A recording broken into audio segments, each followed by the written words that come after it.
Olá, pessoal! Nesta videoaula, nós estudaremos os conceitos abordados na unidade 1 da disciplina de Mecânica e Resistência dos Materiais. Nesta unidade, nós veremos a estática, os conceitos da estática e condições de equilíbrio. Esta aula, ela está estruturada nos seguintes principais tópicos: elementos estruturais, tipos de carregamentos, análises das condições de equilíbrio, equilíbrio de ponto material. Os objetivos desta aula são compreender a importância dos conceitos da estática e condições de equilíbrio no comportamento de estruturas, introduzir os conceitos de equilíbrio estático aplicados aos elementos estruturais, conhecer os principais tipos de carregamentos solicitantes e aprender sobre o equilíbrio de ponto material e decomposição de forças. Bom, para iniciarmos, vamos fazer uma introdução dos conceitos desta unidade. O estudo do equilíbrio estático ele é importante e fundamental para entender como os elementos estruturais de uma construção, de uma estrutura, podem suportar as cargas externas. E como, então, garantir que esses elementos estruturais possam suportar essas cargas externas sem chegar a falhar, ou seja, sem ir a colapso. Então, é necessário que eles estejam projetados de forma a estar em equilíbrio estático. Então, todas as forças atuantes nesse elemento, nessa estrutura, eles precisam se equilibrar.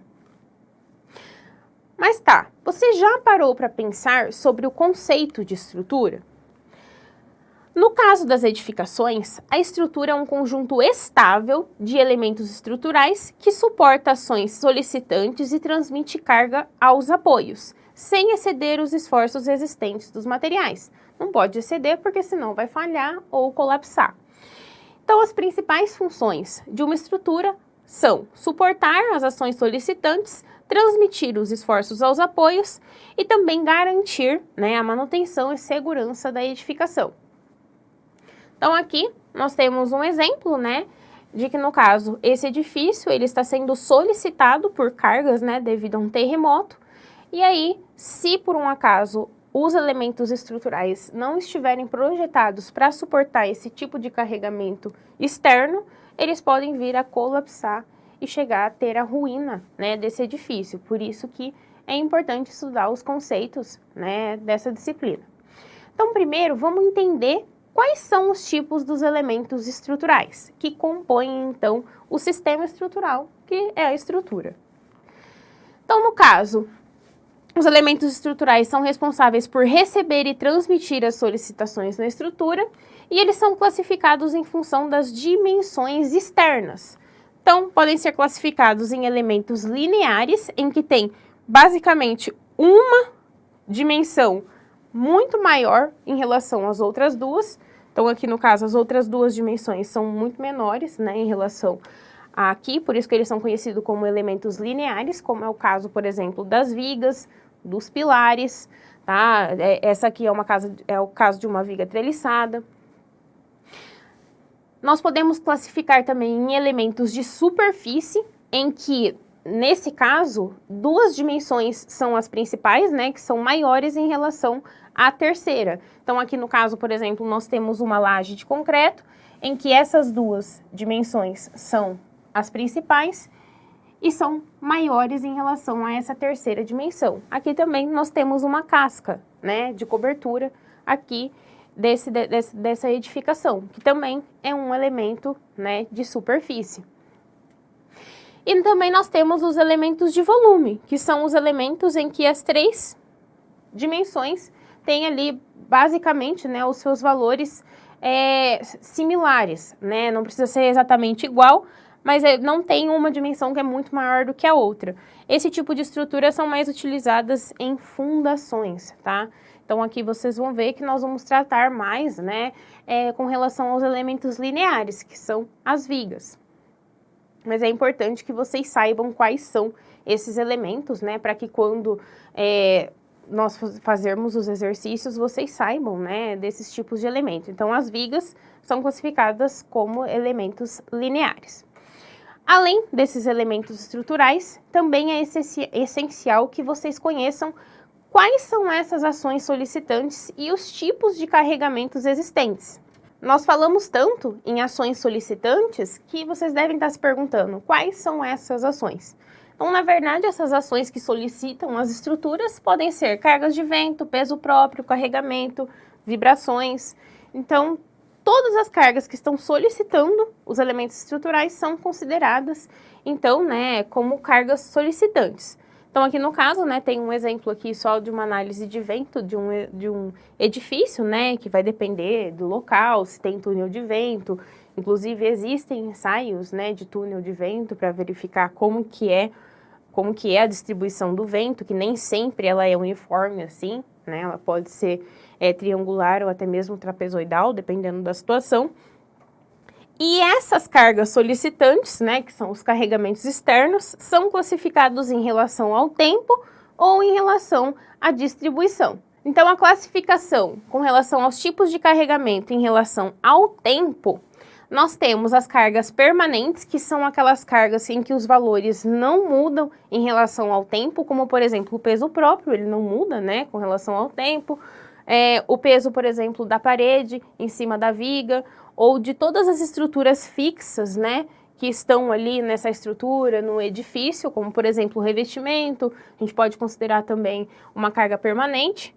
E existem também as cargas acidentais, que são aquelas cargas que alteram o valor em relação ao tempo. Então, por exemplo, os ocupantes, os móveis. Então, nem sempre você vai deixar os mesmos móveis naquele local. Então, as considerações desses tipos de carregamento são diferentes, das cargas permanentes. E também tem a classificação em relação à distribuição desse tipo de carregamento. Nós temos as cargas concentradas, que são cargas pontuais, como, por exemplo, uma viga apoiando em uma viga. Aqui é o modelo real, digamos, e aqui é o modelo de cálculo, que é o que a gente vai tratar nesta disciplina aqui. Então, vocês vão ver que nós sempre vamos ter vetores que vão representar forças. O foco da disciplina não vai ser a gente achar os valores desses carregamentos, que isso vocês vão fazer em disciplinas posteriores de estruturas. Mas vocês entenderem como essa viga se comporta perante a essa solicitação, de carregamento, seja pontual ou seja distribuído, que a gente vai ver na sequência. No caso, então, desse carregamento pontual, a área de atuação dessa força, desse carregamento, é pequena em relação ao elemento estrutural. Então, nesse caso, por exemplo, aqui, a área é pequena de atuação desse carregamento do peso próprio dessa viga e tudo que estiver solicitando essa viga de cima aqui, em relação a essa viga que está recebendo essa força. Por isso que ela é considerada como uma carga pontual. Diferente, do carregamento distribuído, em que a gente pode considerar, a distribuição linear, que é um carregamento distribuído ao longo, de uma linha ali da estrutura, como, por exemplo, o peso próprio da parede sobre a viga. Aqui o modelo real, aqui o modelo de cálculo, que é o que nós vamos tratar nessa disciplina. E nós temos, além da carga distribuída retangular, que ela é uniforme, ela não modifica o seu valor ao longo da estrutura, nós temos a carga triangular e a carga trapezoidal. A carga triangular, ela tem um valor maior em uma extremidade e zero na outra extremidade, enquanto que a trapezoidal, ela tem valores diferentes nas suas extremidades. Vocês vão aprender a calcular as forças resultantes na unidade 2. Então, nós temos também, a carga distribuída linearmente e também nós temos superficialmente, que é quando a carga está distribuída em uma determinada superfície.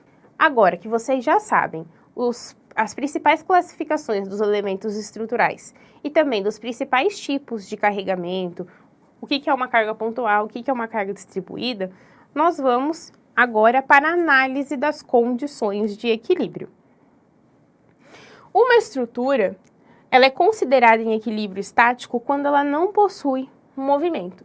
Então, é necessário que em todos os pontos, dessa estrutura, a resultante das forças seja nula. O que isso significa? Que a somatória de todas as forças que estão atuando nessa estrutura se equilibrem, ou seja igual a zero. Então, a resultante das forças e a resultante dos momentos, né, se for o caso, tem que ser igual a zero. Então, no caso, as condições de equilíbrio são a somatória de forças tem que ser igual a zero e a somatória de momento tem que ser igual a zero. Professora, o que é momento? Nós trataremos de momento, tá? Na segunda unidade, mas é importante que vocês saibam que essa condição de equilíbrio também abrange o momento, que seria basicamente a rotação de um elemento estrutural. Então, a força, quando a gente considera uma distância, pode causar um momento, como, por exemplo, se você pegar uma chave de fenda e tentar girar um parafuso, né? Acontece um momento ali nessa chave de fenda devido a essa força, como se fosse uma alavanca, entendeu? Em relação a um ponto. Então, para um corpo ser considerado em equilíbrio, tá? Nós temos que fazer a somatória de forças e a somatória de momento ser igual a zero. Antes de iniciarmos o equilíbrio de ponto material, nós vamos fazer algumas revisões de conceitos essenciais para que facilite o entendimento de vocês. Então, primeiro, nós sabemos que vetor é um segmento de reta orientado. Vocês viram lá na física, né, com relação ao que é um vetor e que o vetor tem módulo, que é a intensidade, ou seja, o tamanho do vetor, direção, que é o quê? É a reta suporte, né? Não aponta o sentido, mas é a direção que ele está, por exemplo, horizontal ou vertical. E também o sentido, que é a orientação da extremidade da reta, ou seja, se ele está para a direita, se ele está para a esquerda, seria basicamente ali a pontinha, né, da seta para que lado que ele vai, digamos assim. Então, nós temos as grandezas escalares, que são representadas apenas por um número, exemplo, massa, energia. Nesse caso, né, nós não precisamos saber a direção e o sentido, né, só o número daquela grandeza já basta. E nós temos as grandezas vetoriais, que essas sim necessitam, além da parte numérica, que nós chamamos de módulo, de uma direção, sentido, para que ela seja determinada. Então, no caso, por exemplo, das forças, né, e da aceleração. E como nós vimos, os carregamentos são forças, e as forças são o quê? Vetores. Então, nós vamos tratar as forças, aqueles carregamentos externos, como vetores para conseguir fazer os cálculos, tá? Então, por exemplo, a multiplicação escalar de vetores é aplicável para as forças, que são os carregamentos da estrutura.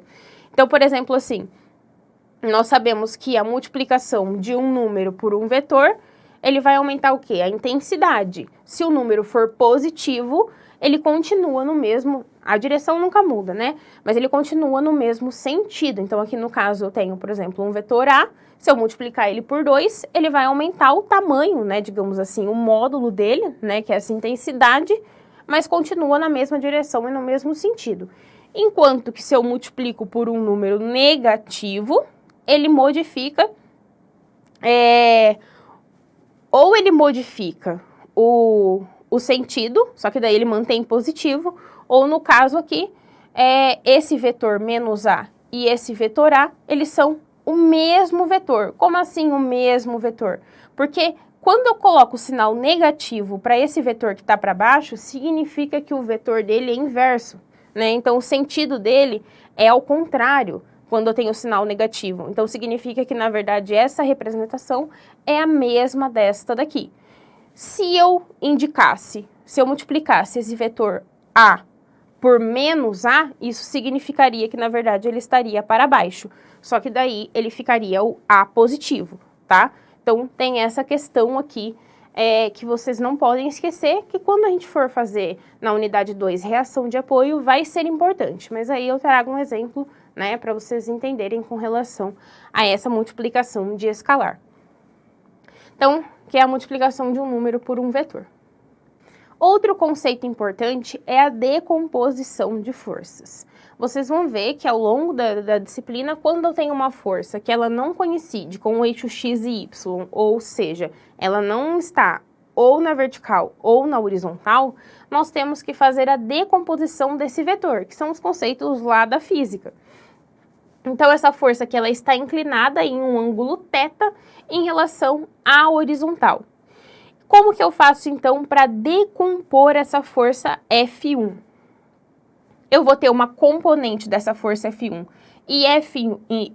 denominada F1x, e a outra componente é F1y. E essas duas forças, então, vão substituir, digamos assim, essa força F1. Então, são as duas componentes, né, da decomposição dessa força inclinada. Mas como que eu faço para achar esses valores? Existem, na verdade, diversos métodos que a gente pode fazer para achar a decomposição. Um método que é relativamente mais simples para a gente fazer essa decomposição é formar um triângulo retângulo com essas três forças, ou seja, a força inclinada mais as suas decomposições. Então, aqui está achurado esse triângulo retângulo, em que nós temos em um triângulo retângulo a hipotenusa, o cateto oposto ao ângulo considerado, né? Claro que se a gente considerasse o outro ângulo, essa consideração inverteria, mas nesse caso o ângulo θ aqui que a gente estava considerando. Então, esse aqui é o cateto oposto a esse ângulo θ, né? É o que está do outro lado. E esse aqui é o cateto adjacente, é o que está pertinho. Então, se vocês, né, se lembrarem, o cateto oposto, ele está realmente, né, oposto ao ângulo, e o cateto adjacente está ao lado desse ângulo. Ok, formando esse triângulo retângulo, nós podemos utilizar as relações trigonométricas de seno e cosseno, para conseguir, então, achar os valores de F1x e F1y, que são a decomposição do F1. Como nós fazemos isso, então? O F1 é a hipotenusa, né, desse triângulo retângulo. O F1y, se a gente trouxer para cá, ele vai ser o cateto oposto a esse ângulo. É como se a gente transportasse para realmente fechar o triângulo retângulo. E o F1x, o F1x vai ser o cateto adjacente ao ângulo θ, formando então o triângulo retângulo. O que nós sabemos das relações trigonométricas? Que o seno é o cateto oposto pela hipotenusa.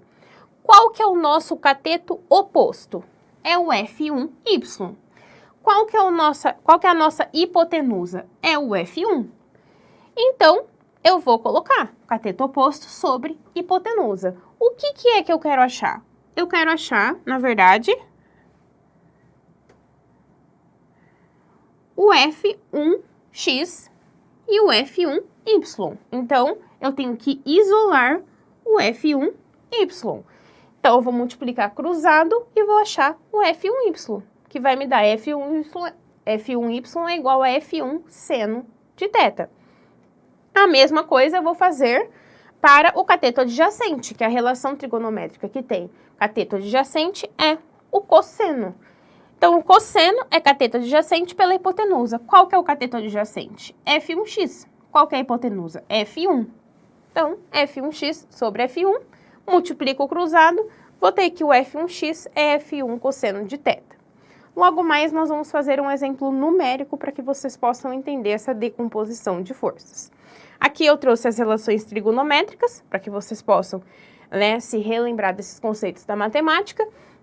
E aqui a representação, né, da formação desse triângulo retângulo com as três forças, com a inclinada e as duas decomposições. Agora, depois de rever os conceitos principais, né, fazer essa revisão dos conceitos da física, nós vamos iniciar o estudo de equilíbrio de ponto material. Vocês devem estar se perguntando, o que é o equilíbrio de ponto material? Nós já sabemos que a estática é a área da mecânica que estuda o equilíbrio dos corpos. Ok. E ele é dividido em duas partes, equilíbrio de ponto material e equilíbrio de corpo rígido. Mas, então, o que é o ponto material? O ponto material, ele na verdade, qualquer corpo, qualquer elemento estrutural, mas que na consideração daquele cálculo, as suas dimensões não interferem. Então, é por isso que muitas vezes ele também é conhecido como partícula. Não é porque a dimensão dele tem um tamanho pequeno, não é isso. Na verdade, é porque a dimensão do corpo não importa para aquela determinada situação. Então, por exemplo, nós podemos desconsiderar as dimensões desse elemento. Então, aqui eu coloquei, ó, as dimensões são desconsideradas e as forças atuantes nesse corpo, né, nesse elemento estrutural, podem ser consideradas em um único ponto. Então, por exemplo, como é no caso de um içamento, né, de um elemento. Por exemplo, estou fazendo um içamento com 2 cordas. Se eu quiser saber a tração nesses cabos, eu não vou precisar saber das dimensões. O que eu vou precisar saber é do peso, tá? Para calcular o peso, talvez eu precise das dimensões? Ok, só que eu sabendo o peso, para calcular a tração nos cabos, eu posso desconsiderar, né, as dimensões ali, na verdade, não me importam, né? Então, nesse caso aqui, para eu fazer o equilíbrio, as condições de equilíbrio, eu faço que a somatória de forças que atuam nesse ponto, né, que é, na verdade, o ponto material que a gente fala, que pode ser qualquer tipo de elemento, nós fazemos a somatória de forças iguais a 0. Então, por exemplo, se eu chamar essas forças de F1, F2 e F3, essas forças, né, a somatória dessas forças tem que ser iguais a 0 para que esse elemento esteja em equilíbrio. Ah, mas você não tinha comentado que a somatória de momentos também deveria ser igual a 0? Sim, mas nesse caso, como não tem dimensão, não tem distância, a gente não tem momento. Então, aqui, a princípio, para essa primeira consideração, que é o equilíbrio de ponto material, nós só fazemos a condição de equilíbrio, que é a somatória de forças igual a 0.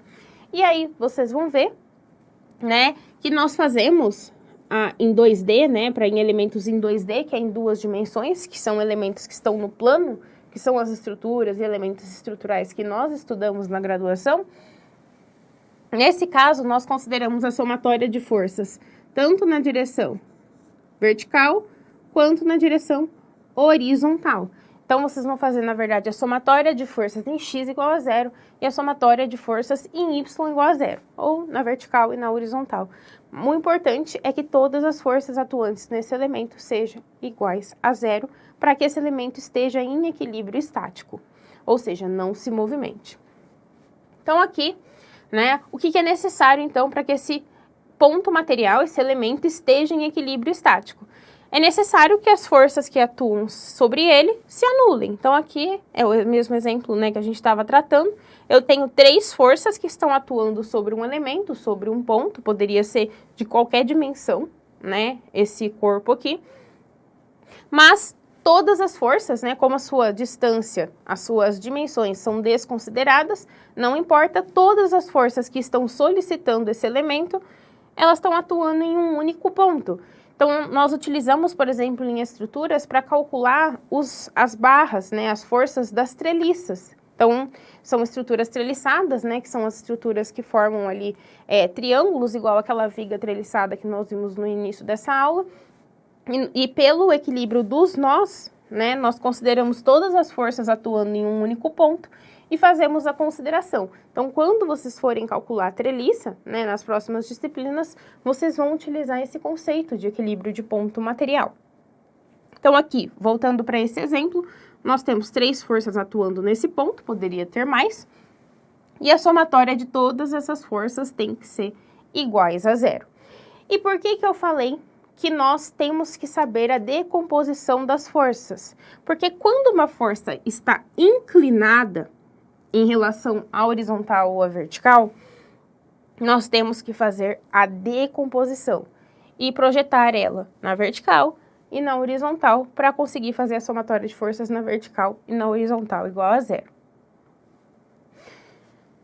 Então, aqui, por exemplo, nós temos a força F1, né, que está inclinada, F2 e F3. A F1 eu vou ter que decompor em F1x e em F1y para conseguir fazer a somatória de forças. Então, aqui, para eu colocar esse equilíbrio, né, esse ponto aqui, né, que é o corpo, né, que a gente está tratando, é um elemento estrutural. Em equilíbrio estático, eu vou ter que fazer a somatória de forças em x igual a 0 e a somatória de forças em y igual a 0. O que eu tenho atuando na direção horizontal aqui? Ou seja, em x, eu tenho o F1x que está na direção do meu eixo, e tem um F3 que está contrário, está em sentido contrário, né? Os dois estão na mesma direção. Mas essa está no sentido do eixo e essa está no sentido contrário.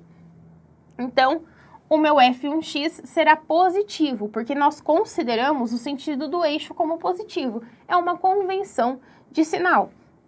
Então, na hora de fazer a somatória de forças em x, eu terei F1x menos o F3, igual a zero.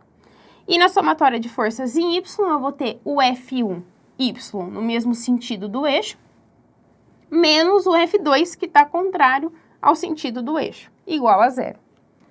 Então, aquela força F1 que está inclinada, nós vamos usar os conceitos da decomposição de vetores, que nós vimos. Então, F1x e F1y forma o triângulo retângulo, em que o F1 é a hipotenusa, o F1x o cateto adjacente e o F1y o cateto oposto. Então, F1y e F1x cateto adjacente.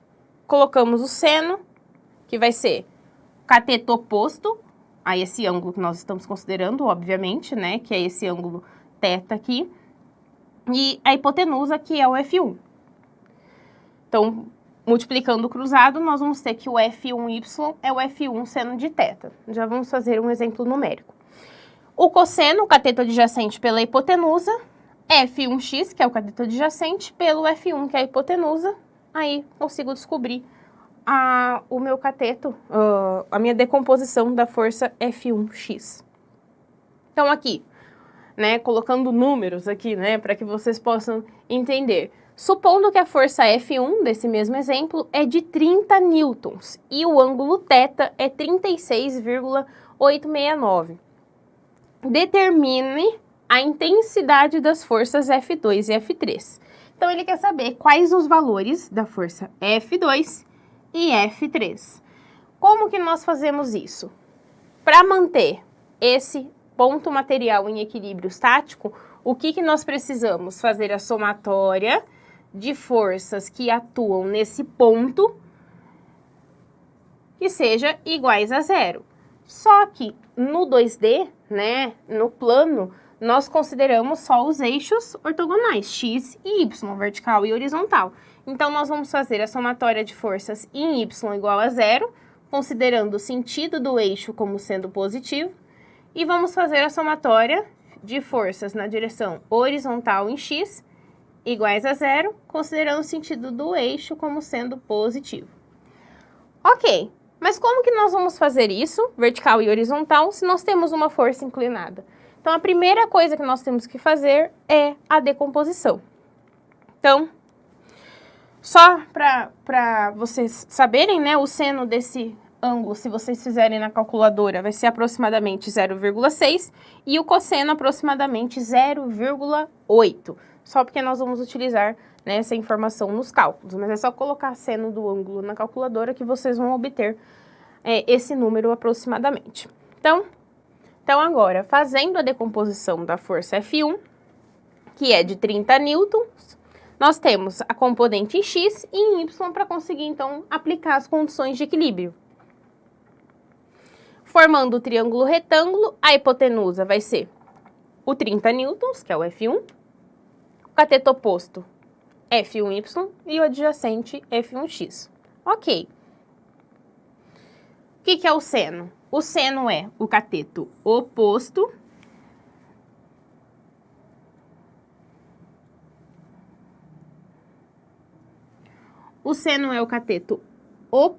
sobre a hipotenusa. A hipotenusa é sempre o oposto ao 91, ou ao 90 graus. Então, é sempre o oposto ao 90 graus.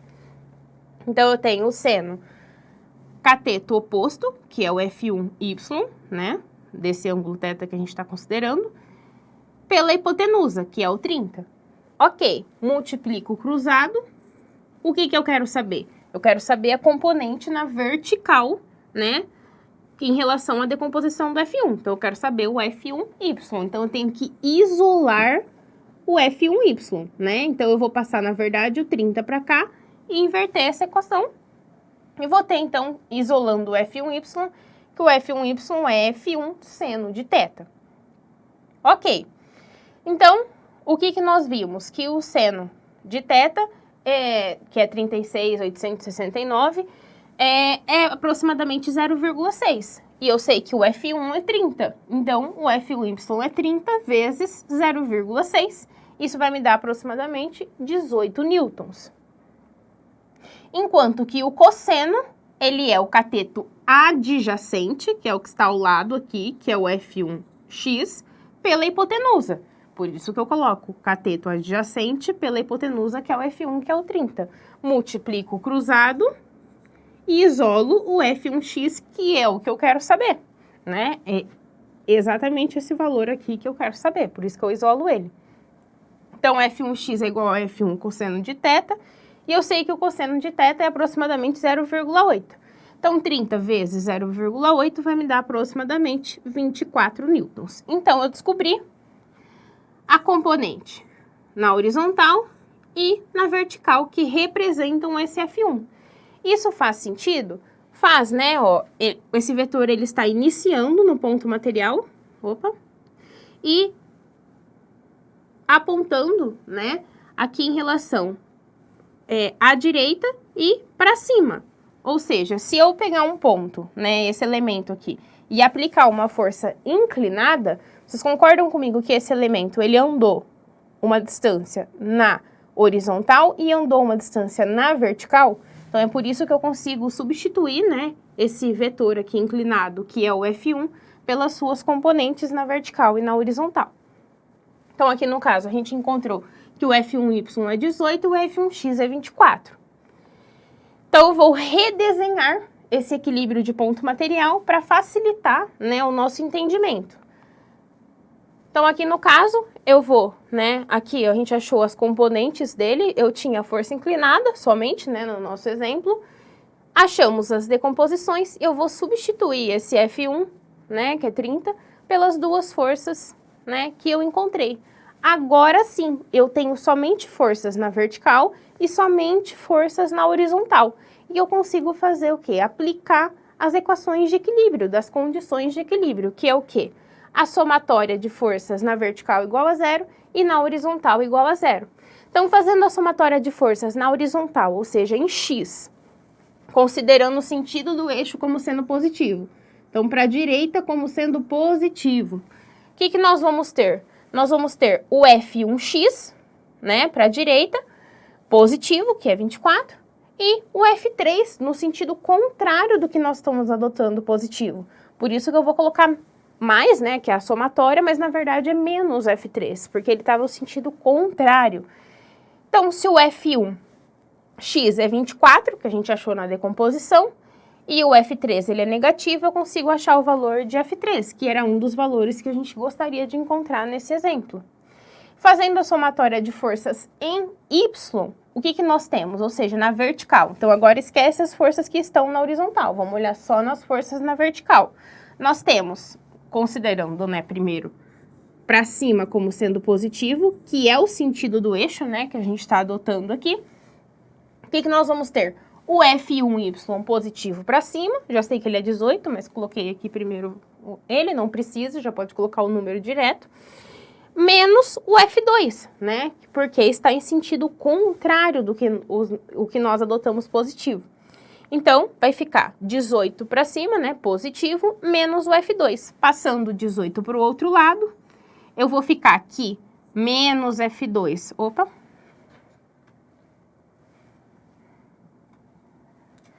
Vou ficar aqui menos F2.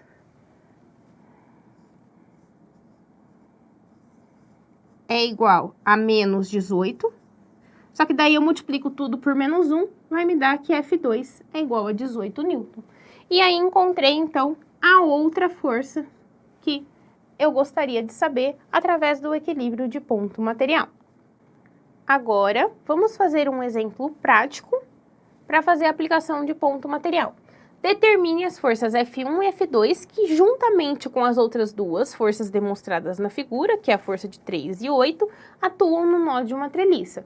Então, nós temos que encontrar a força F1 e a força F2. Para isso, então, nós vamos considerar que essa estrutura, né, que o nó dessa estrutura, que é a ligação dessas barras, está em equilíbrio estático. Neste caso, as dimensões dessas barras, né, a espessura, o dimensionamento, a seção transversal, não nos importa. O que importa é realmente essas forças aplicadas na ligação da estrutura. Então, aqui no caso, nós temos uma força inclinada que nós teremos que decompor. Então, vamos agora fazer a resolução desse exemplo. Para iniciar, vamos fazer o diagrama de corpo livre desta situação. Nós temos 8 kN para a direita, a força F1 para a esquerda, temos o 3 kN para baixo e temos a força inclinada F2, que está a 40 graus em relação à horizontal, que é o nosso ângulo. Então, aqui nós desenhamos o diagrama de corpo livre. Então, é o DCL desta situação. Então, a dimensão dessas barras aqui, o tamanho, seção transversal, podemos desconsiderar. Como que eu faço para resolver? Eu sei que para resolver, encontrar a minha força F1 e F2, eu tenho que aplicar as condições de equilíbrio. Somatória de forças na vertical igual a zero, somatória de forças na horizontal igual a zero. Só que eu tenho uma força inclinada. Então, neste caso, a primeira coisa que eu tenho a fazer é fazer a decomposição da força F2. Então, nós vamos fazer a decomposição.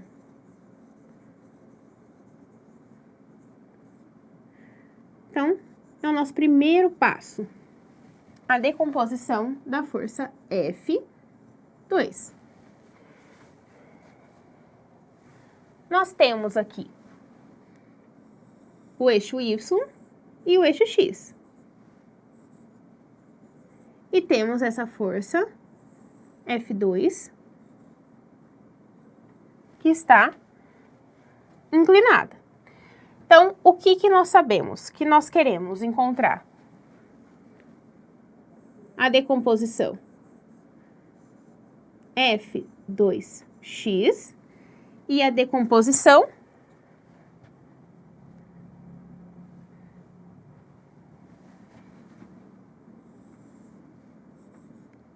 F2y. Deixa eu arrumar o F.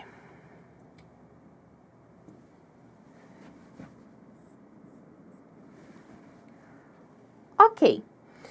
E para isso, então, o que nós fazemos? Formamos o triângulo retângulo com essas três forças. Colocamos aqui o F2y, estamos transportando ele para cá, formando, então, aqui o ângulo reto, que é o ângulo de 90 graus. E nós sabemos que este ângulo é 40 graus.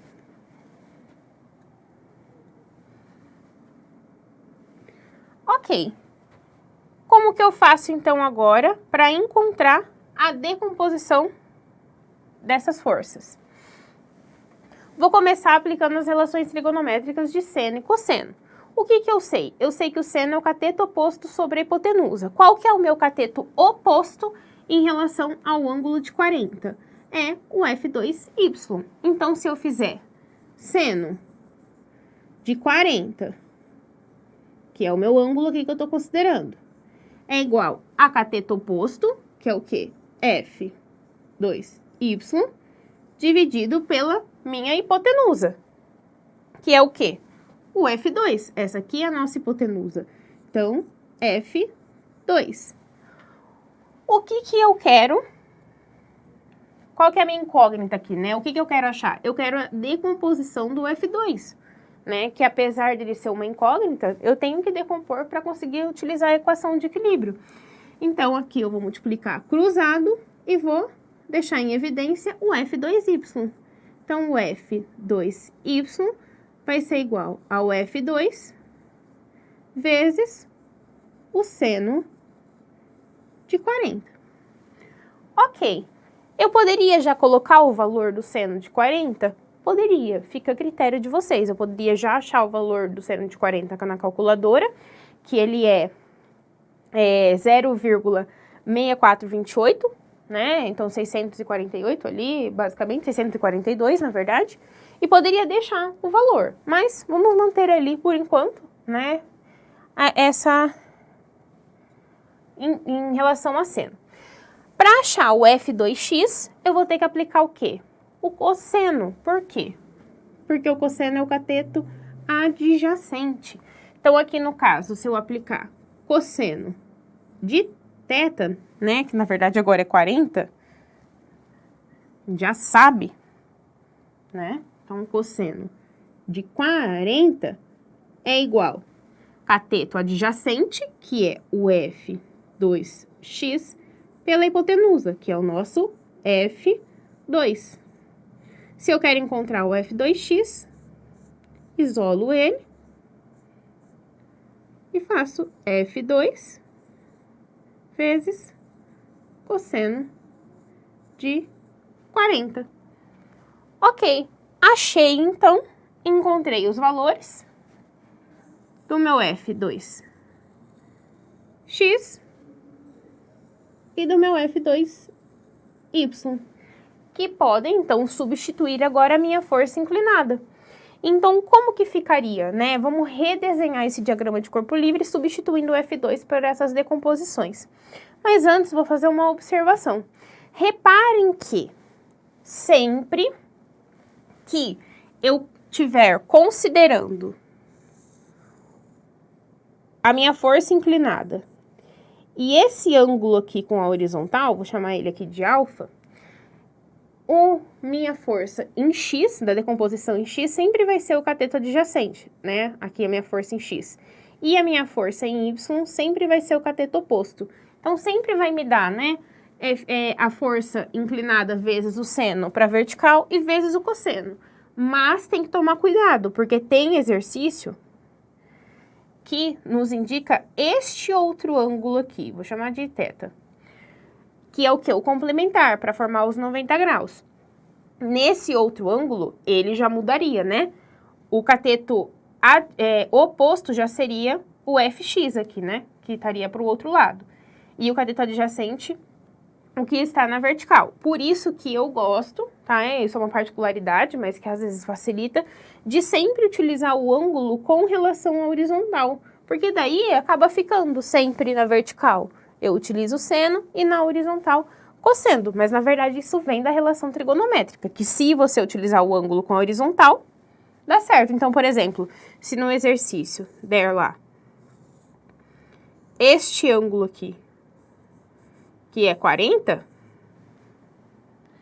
você acha o complementar para dar os 90 graus e conseguir também calcular por esse outro, ao invés de inverter o triângulo retângulo. Ou então, se for ao contrário, se for esse eixo aqui, x e y, né, e a força estiver para cá, é este ângulo aqui que vocês têm que saber. Porque daí também vai ser a mesma relação trigonométrica, que é o próximo exercício que a gente vai fazer. Bom, mas tudo bem.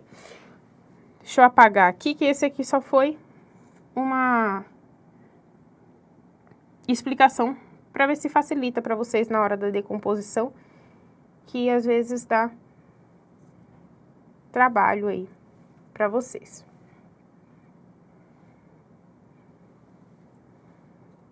Agora, vamos desenhar o diagrama de corpo livre, considerando, então, as duas decomposições. Como que ficaria? O 30, o 3, na verdade, né? Não 30. O F1. E teria também um 8. Mas eu tenho que ter a noção que o F2x e o 8, ambos estão atuando no mesmo ponto, né? Então, teria, assim, basicamente os dois vetores atuando neste mesmo ponto. Então, nesse caso, vou desenhar primeiro ali o F2x.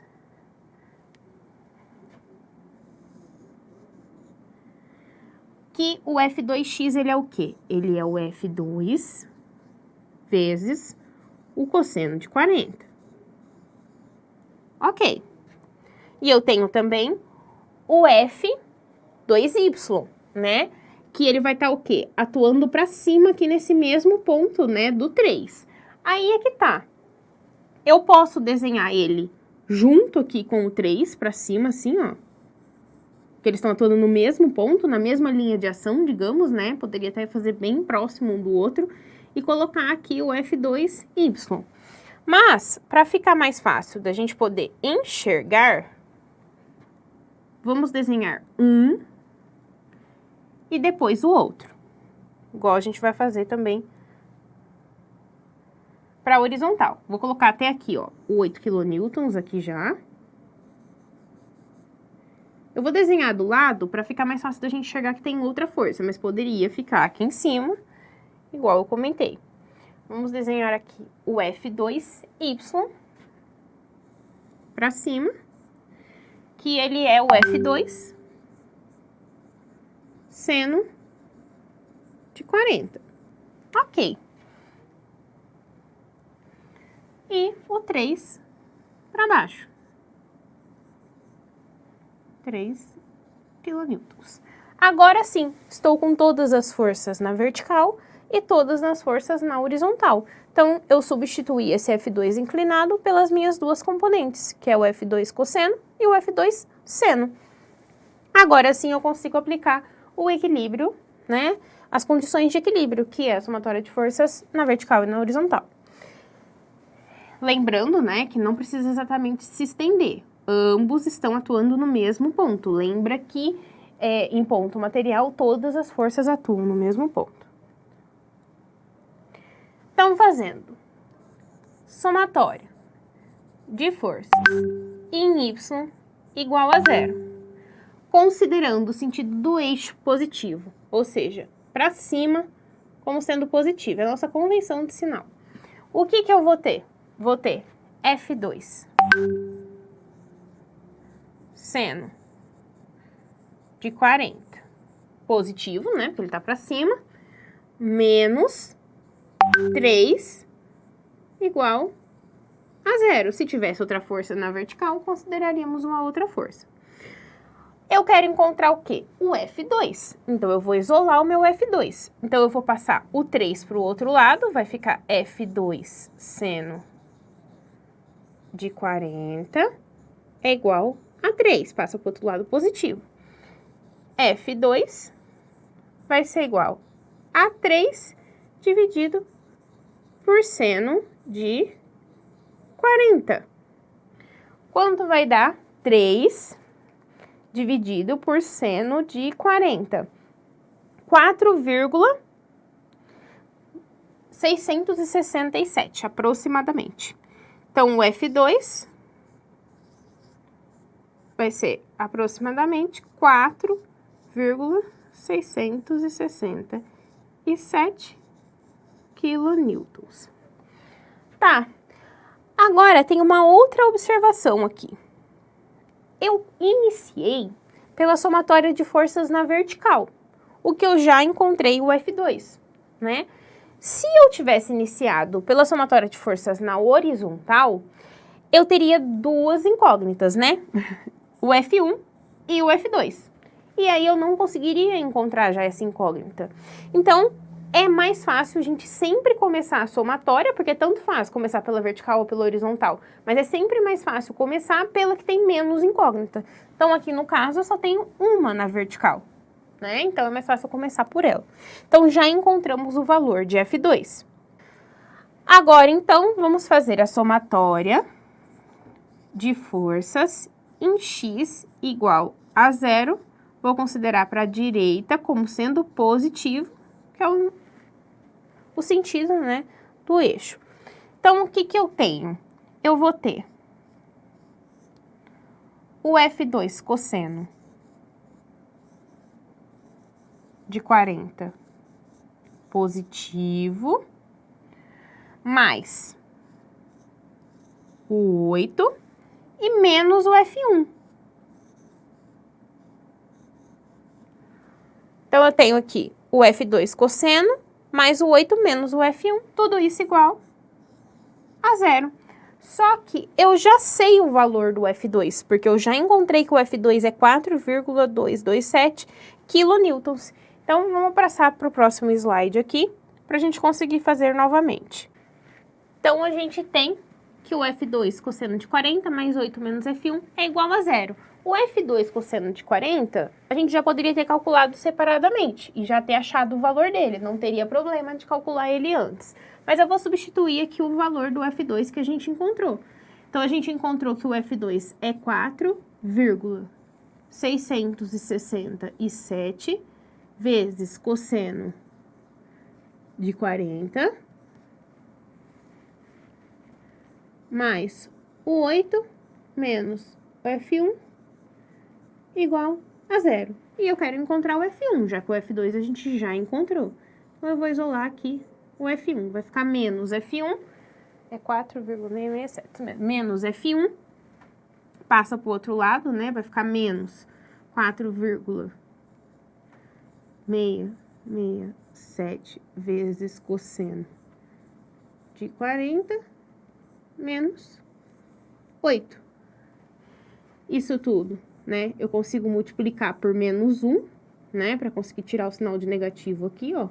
Vou multiplicar tudo aqui por menos 1. E vou tirar o sinal de negativo e já consigo achar quanto é esse valor aqui. Então, eu faço aí 4,667 vezes o cosseno de 40, que vai me dar 3,575.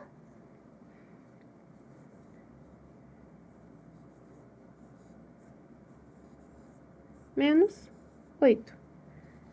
F1, opa, menos não, mais, né? Porque eu multipliquei tudo por menos 1. Então, esse aqui fica positivo, esse aqui fica positivo e esse aqui também fica positivo. Porque menos com menos é mais. Então, meu F1 vai dar 11,575 quilonewtons. Com isso, então, a gente encontrou as duas forças, o F2 e o F1, que o exercício pedia. Agora, então, vamos para o próximo exemplo. Antes de nós iniciarmos a resolução deste exemplo, é importante que vocês saibam sobre o diagrama de corpo livre, pois é um diagrama que auxilia nós a entendermos, né, o contexto de determinadas situações e realmente desenhar somente as forças que importam para aquela determinada situação. Então, no caso, para nós conseguirmos aplicar as condições de equilíbrio em um ponto, em uma determinada situação, vai ter todo o contexto, como é o caso aqui, por exemplo, do içamento desse objeto. Se nós quiséssemos saber a força de tração, ou seja, as forças que estão ocorrendo nesses cabos aqui, ou seja, a força nesse cabo 1 aqui, a força nesse cabo 2, nós poderíamos considerar nessa situação aqui como equilíbrio de ponto material. Por quê? A dimensão desse objeto que está sendo içado não importa. O que nos importa, na verdade, é a força-peso desse objeto. Então, se eu souber o peso desse objeto, eu vou fazer aqui um vetor que vai representar a força-peso, né, que está representado aqui por P. E aí, para facilitar o entendimento desse exercício, nós desenhamos o diagrama de corpo livre, que está aqui, né, as siglas que é o DCL. Então, no caso, nós temos o objeto, né, que é esse elemento aqui, que tem a força-peso e as forças no cabo que eu quero encontrar. Então, se eu quero encontrar as forças T1 e T2, eu tenho que saber a força-peso. Por quê? No caso do plano aqui, né, em duas dimensões, eu só tenho duas condições de equilíbrio, que é a somatória de forças em x igual a 0 e em y igual a 0. Então, eu só posso ter duas incógnitas, que eu só tenho duas condições de equilíbrio. Então, sabendo a força-peso, nós sabemos as trações nos cabos. Então, aqui é o diagrama de corpo livre, em que nós desenhamos somente as forças que estão atuando naquele ponto, tá? E podemos desconsiderar o contexto. Agora, então, vamos para a resolução do exemplo. Agora, vamos analisar o segundo exemplo. Determine as forças F1 e F2, que também estão atuando num ponto de uma treliça, juntamente com outras duas forças. Então, aqui, se nós repararmos, a força F1 está na vertical e a força F2 está na horizontal. Será que então nós não precisamos fazer a decomposição da força de 10 newtons, já que a gente quer saber a força que está na vertical e na horizontal? Precisamos. Aqui nesse exemplo, nós temos que decompor a força de 10 newtons. Por quê? Porque a somatória de forças é na horizontal e na vertical. E nós temos uma força inclinada. E vocês concordam comigo que essa força está fazendo esse ponto se deslocar? E eu quero deixar o quê? Ele estático, sem se movimentar. Então, se ele está se movimentando com essa força, ela tem que ser considerada nas minhas condições de equilíbrio. Então, vamos agora para a resolução de mais este exemplo. Para a resolução desse exemplo, nós também vamos realizar o diagrama de corpo livre dessa estrutura. Então, nós temos o F2, temos o F1 para baixo, temos o 12 para a esquerda e temos o 10 inclinado. Então, nós vimos que também tenho que decompor esse 10, porque ele também faz parte, né, dessa condição aqui de equilíbrio, dessa situação. Então, nós temos que decompor ele para ele também ter a componente dele na vertical e na horizontal, mesmo que ele não seja incógnita. Também tem que ser feita a decomposição, porque ele é uma força, de qualquer forma. Então, vamos fazer primeiramente, né, a decomposição dele, para depois a gente conseguir aplicar as condições de equilíbrio. Então, aqui a decomposição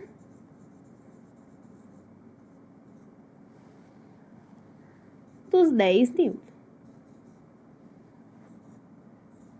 Ok. Então, nós temos aí o 10 newton para o outro lado. Tenho aqui o Y, né?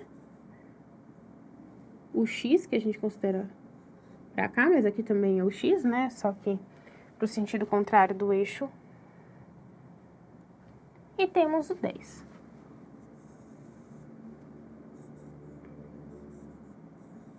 Como que vai ficar a decomposição dele?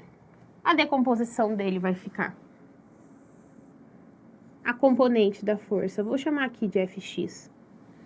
A componente dessa força de 10 em relação a x e a componente dessa força de 10 em relação a y. Vou chamar de Fy aqui. Então, é como se tivesse aqui, né? Opa.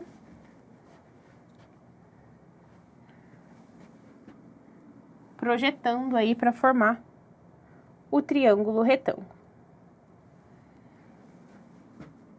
Só que agora tá ao contrário, né? Eu tenho que formar o triângulo retângulo para esse lado. Então, vai ser este triângulo retângulo aqui que eu vou formar. Como que eu vou formar o triângulo retângulo neste caso? Vou redesenhar ele aqui embaixo. Tenho que formar esse triângulo retângulo. Ok. E quais são as forças que eu tenho? Eu tenho a força de 10, que ele é o quê? A hipotenusa, nesse caso, né? Então, aqui no caso, eu tenho o 10 newton, que é o quê? A hipotenusa. Por que que é a hipotenusa? Porque eu tenho o triângulo retângulo e o ângulo de 90 é linha. Ele é oposto a esse ângulo de 90, então ele é a hipotenusa. Tenho a força na vertical, que eu vou deslocar ela para cá também, na mesma forma, né? Que é essa força em Y. E tenho a força em X. Só que eu tenho que ter a noção que essa força, nesse caso aqui, ela está apontando para a esquerda. Então, tem essa componente aqui em X. Como que eu encontro, então, essas componentes? Aplicando seno e cosseno. Então, como que vai ficar? Seno de θ, eu sei esse ângulo? Sei, é 35. Então, já vamos colocar aqui, ó, o 35. Porque eu já sei esse ângulo que eu tô utilizando. Que é esse ângulo aqui, que é de 35. Então, tá. Então, seno de 35 é cateto oposto por cateto adjacente. Cateto oposto é Fy, cateto adjacente é a hipotenusa, que é 10. Eu quero saber o FY, multiplico o cruzado e encontro ele. 10 vezes seno de 35. Quanto isso vai me dar? Que essa componente aí, ela vai ser igual... Opa!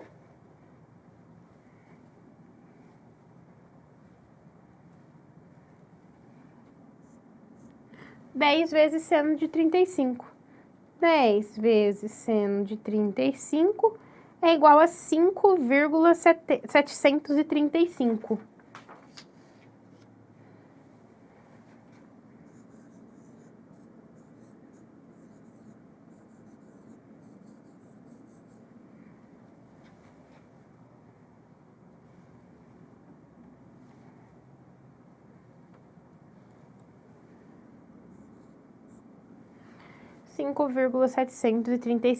quilonewtons, que nós estamos trabalhando aqui tudo em quilonewtons. Então, já encontrei uma componente. Qual que é a minha outra componente? O Fx. Essa daqui. Encontramos o Fy. E agora, nós vamos fazer o Fx. Como que eu vou aplicar? O Fx, ele é o cateto o quê? Adjacente, ele tá aqui ao lado do ângulo 35. Então, cosseno de 35 é igual cateto adjacente, que é o Fx, dividido pela hipotenusa, que é, no caso ali, o nosso 10, que a gente já sabe o valor dele. Então, multiplicando o cruzado, o Fx vai ser igual a 10 vezes o cosseno de 35. Então, Fx vai ser igual a 10 vezes cosseno de 35. 8,19. Como estamos usando 3 casas, 8,191. Encontramos, então, a outra componente. Tudo bem, nós encontramos a outra componente, mas agora nós temos, né, para facilitar, nós podemos redesenhar esta situação aqui, substituindo 10 newton pelas suas componentes. Então, como que ficaria?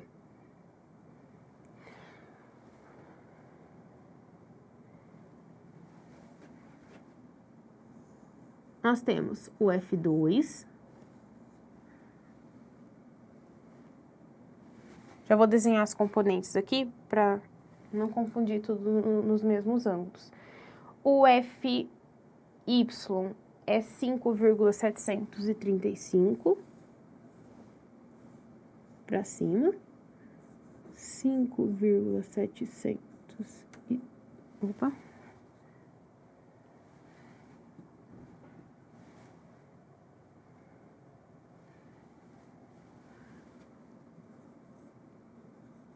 735 e o x é 8,191.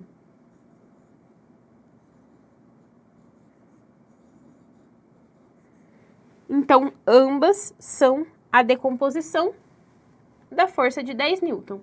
Mas eu ainda tenho, atuando neste mesmo ponto, o F1, posso desenhar aqui do lado, ou aqui em cima.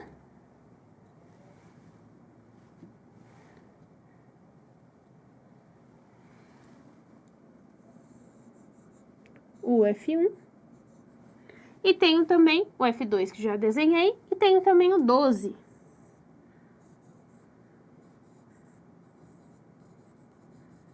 Agora sim, estou com o diagrama de corpo livre de todas as forças. Agora nós podemos ir para a nossa segunda etapa, né? Até agora a gente decompôs a força, substituiu 10 newton pelas duas decomposições em x e em y. Agora sim podemos aplicar as condições de equilíbrio.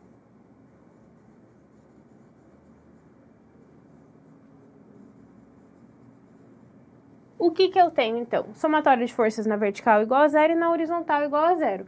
Quantas incógnitas eu tenho na horizontal? Uma. Na vertical, uma só também. Então, tanto faz. Qual que nós vamos começar? Somatório de forças na vertical igual a 0, considerando para cima como sendo positivo, é o sentido do eixo, o que nós vamos ter? 5,735 positivo, porque tá para cima, menos o F1 igual a 0. Então, F1 vai ser igual a 5,735 quilonewtons. Ah, professora, mas ficou menos F1 e menos 5,735 do outro lado. Multiplica tudo por menos 1 que vai ficar positivo. Encontramos já a primeira força. Agora vamos fazer somatório de forças em x igual a 0, considerando para a direita como sendo positivo. O que nós vamos ter? F2 menos 8,191, porque tá ao contrário do que a gente está adotando como positivo, menos 12. Igual a 0, não tem mais nada na horizontal. Vou encontrar, então, que F2 é igual a 20,191 quilonewtons. Encontrei, então, a outra força e acabei, então, de resolver esse exemplo. Chegamos, então, no encerramento desta aula. Espero que vocês tenham compreendido os conceitos. Eu deixei para vocês as referências desta aula, as referências da unidade do livro estão também, né, no livro didático. E aqui, né, tem algumas indicações para que vocês consigam, né, estudar o equilíbrio de ponto material através dos livros. Aqui tem as referências das figuras e eu deixo o meu muito obrigada para você que assistiu o vídeo até aqui. Espero que você estude em casa e entenda todos esses conceitos para conseguir, né, avançar.